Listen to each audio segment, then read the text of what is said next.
Hello and welcome to some more Star Citizen with some more updates to the Theatres of War game mode that Star Citizen has planned.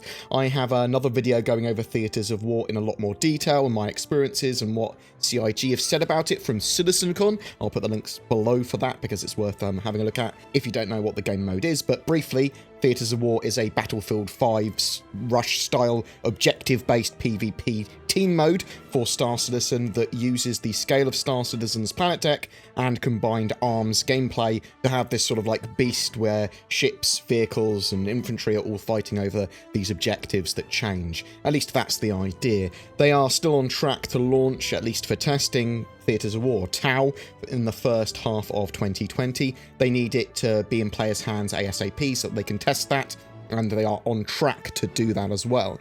Tau is a driver and testbed for combat balance and optimization for ground-based gameplay largely, for FPS, for vehicles versus infantry versus ships, rather than a testbed of new features or roles. That's sort of like something they more do in the Persistent Universe, but they are able to do a lot of balance for the Persistent Universe and get the feel of combat and assets and all this sort of stuff that is suitable and usable in both Tau and the Persistent Universe. In fact, they're all the same code, the same branch and all that sort of stuff, so any changes to one will change both. They see new features in the Persistent Universe adding to Theatres of War rather than breaking it. You'll see this with the new physical damage system and physical components and all this sort of stuff. This will all add to Theatres of War. They're not going to be diverging the branches, so Theatres of War is not going to be its own entire separate standalone thing. It's going to be very much tied to any changes in the Persistent Universe. So Theatres of War will allow for more balance and rapid action,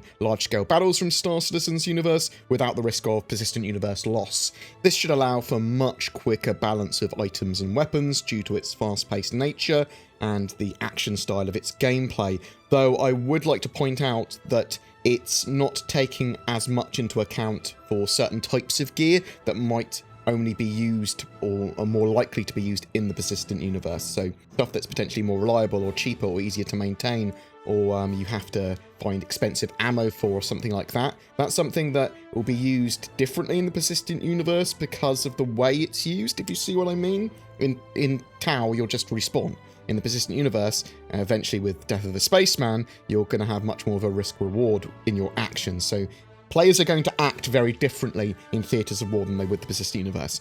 So they sort of, CIG need to take that into account. The maps in Theatres of War are basically a small portion of a full planetary asset, but they have like boundaries, and if you go out of those boundaries, it will warn you and then kill you if you don't go back in the boundaries. This, again, aids Star Citizen as the assets and maps they make for Theatres of War can be used in other parts of the game and Persistent Universe. Theatres of War has a much quicker expected match length than sort of like a typical Star Citizen Persistent Universe play session as well. They can have historical battles and scenarios from the lore in Star Citizen here too.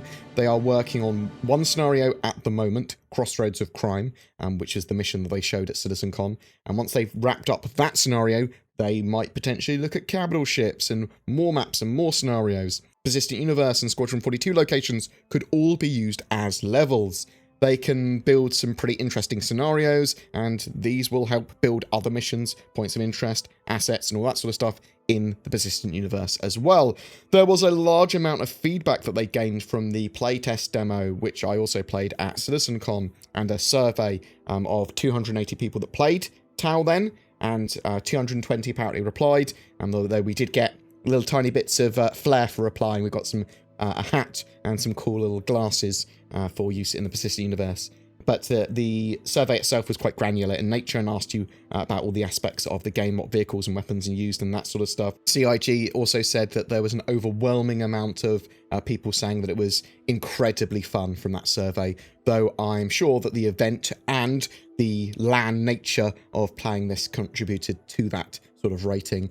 There are ideas, feedback, and problems that the community has identified on the spectrum as well. There is loads of progress that they made from showing that off at CitizenCon, so they've got a load of feedback there. They are able to iterate on it, and have also improved just some of the tech and basics of that mode as Star Citizen's Persistent Universe has grown, so has Theatres of War. So, for example, the demo at CitizenCon was based on Planet Tech v3, rather than the much newer V4 that CIG are now using.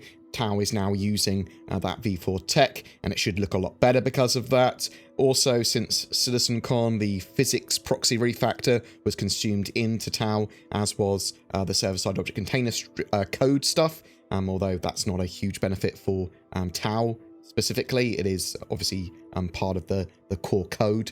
One of the major problems with Tau in the tests was the transition between phases.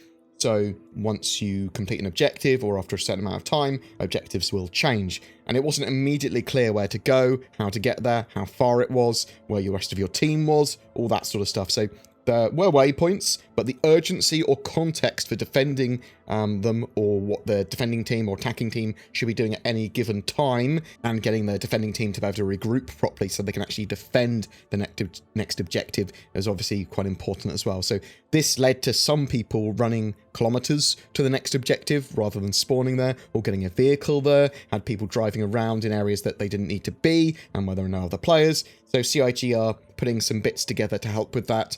I was just respawning myself when I was playing. Anytime we changed point, I just force killed myself. But CIG want there to be teamwork and for the teams to actually be able to regroup, and they don't want breaks in the flow of combat, though they do sort of want natural lulls in combat, so that you can have like a whole fleet jumping in, or you can have a team coming over the horizon or a hill all together. They do want that kind of gameplay and a little bit of preparation for certain things, but they don't want like major breaks or people just to not know what they're doing. So easy to follow objectives or reminders of what you should be doing at any given time, though you can obviously break away and do your own thing. It is a team game though. This should mean that whether you're new or just blanked out briefly, you should have a goal. There are out of bounds areas that will give you a timer, as I said earlier. They have reworked the spawn screen to look much more snappier. They have death cams working as well in this mode. Things like railguns, they want to have a trail like in Quake 3. They also want the railgun to be less powerful against infantry and much more powerful against vehicles. Telemetry data allowed them to improve level design and flow, where they like have doors and put objects and destructibles and all that sort of stuff, have all these sort of like objects in the way of other things.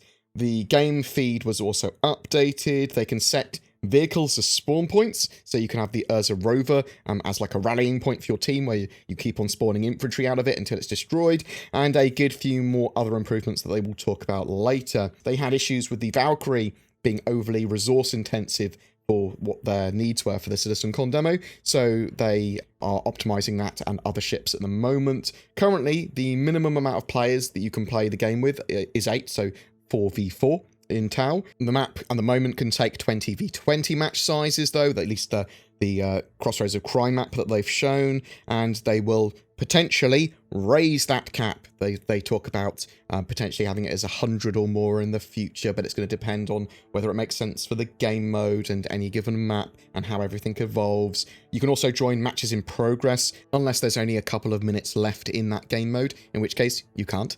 And that will be part of Star Marine and I believe Arena Commander in 3.9 as well, which is great that they're actually putting some of those improvements, which they should, into the Persistent Universe and into the other sort of arcade modules. Star Citizen has major network issues that they are solving currently. So the 3.8 branch has some desync issues, but more generally, there's 250 milliseconds of delay added to character movement to help smooth it out over the network at the moment. This is obviously not appropriate, as a quarter of a second delay can lead to hit reg problems, prediction problems, and feedback of your shots not feeling great. You know, like, I was behind cover, how the hell did he hit me? Things like that as well. So Tau shares the same dev branch and code as Persistent Universe, and shouldn't diverge from that. A bug in one is a bug or problem in both, but that should also allow them for rapid fixing and iteration. They have worked on the network upstream refactor for the netcode side of things, which benefits a server with high or stable frame rates and ticks, so 30 plus on the server. This means that when you are sending data from the client to the server, that it's dealt with much more quickly and efficiently. They have seen massive improvements with delay being reduced with this. However,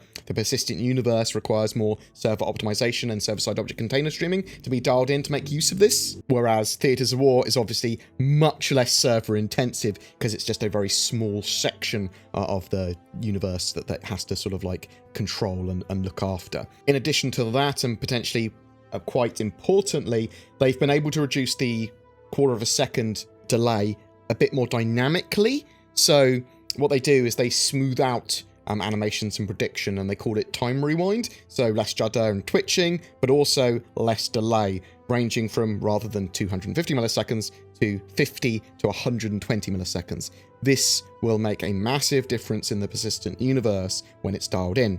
The idea is to make all aspects of Star Citizen more responsive, and this is going to potentially be in 3.9. It's being used on the internal dev build now, though if it's not in 3.9, then it will be in our hands when Theatres of War is in our hands. So it's also going to be integrated into the persistent universe and StarEngine and Arena Commander, all that sort of stuff. So if it's not 3.9, then it's 4.0 because it needs to be in our hands by the first half of 2020. At least that's what CIG have said. They are able to use all ships in Theatres of War, but they select specific ships and vehicles that spawn on the map and objectives, as well as loadouts for them, for balance and game flow reasons. Sometimes it's to do with the lore. So some of the weapons might only historically have been used in certain parts, things like that. But the idea is that this stuff is balanced, as are the character loadouts. So there's sort of classes in the game, which are just different loadouts for characters based on what team they're on. Tau might also see some vehicles like the Nova tank get prioritized as ground vehicles, as they're really suited for Theatres of War gameplay. And yeah, I'm really happy for certain things like that to get worked on simultaneously as other stuff. A lot of people will certainly argue that this is taking time away from the development of persistent universe stuff, whereas I see it as, well, it's used in both typically. I mean, you certainly could argue, is Theatres of War a waste of resources, or should they be focusing on something else? But I mean, I think it could be pretty cool. It depends on how it all plays out.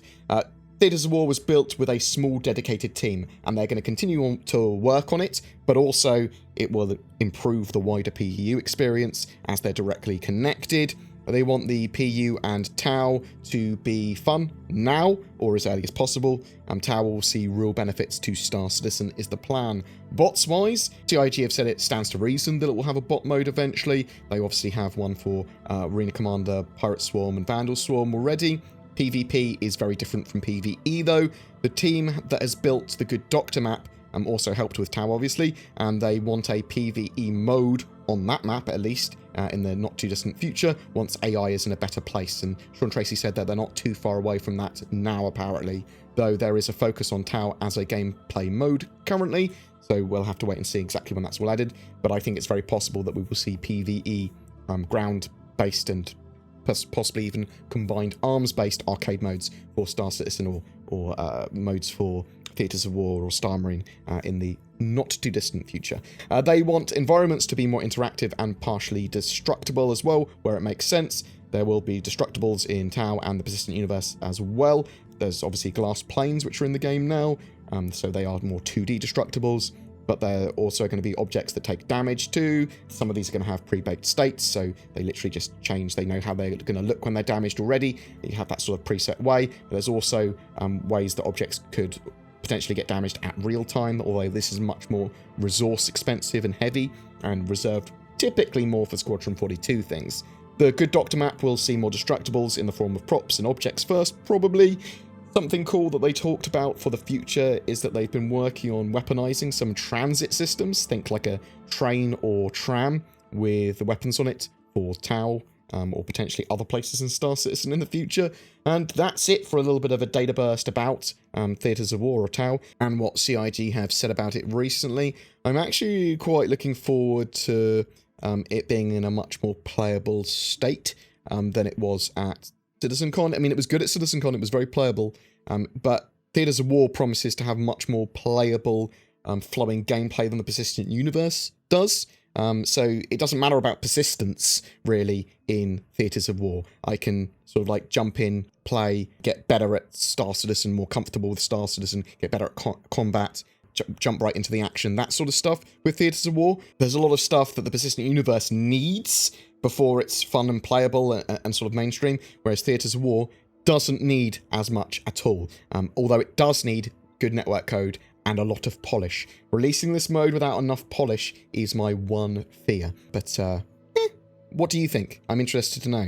Are you looking forward to Tau, or do you think it's a waste of time and development energy? Do you think they will be able to keep to schedule and get it into our hands in the first half of 2020, do you think that it's going to be polished enough to be good, or do you think it's going to be something that damages Star Citizen because it wasn't quite there when they released it? Whatever your thoughts, I'd love to hear from you in the comments below. February 2020's giveaway is for a Cutlass Black and upgrade to a Cutlass Red as well, which you can apply separately, and a Star Citizen game package with that. So you don't need to own Star Citizen already. This is the full shebang. All you need to do to be in for a chance to win that is just comment on any of my videos made during this month. There are the full details in the description below.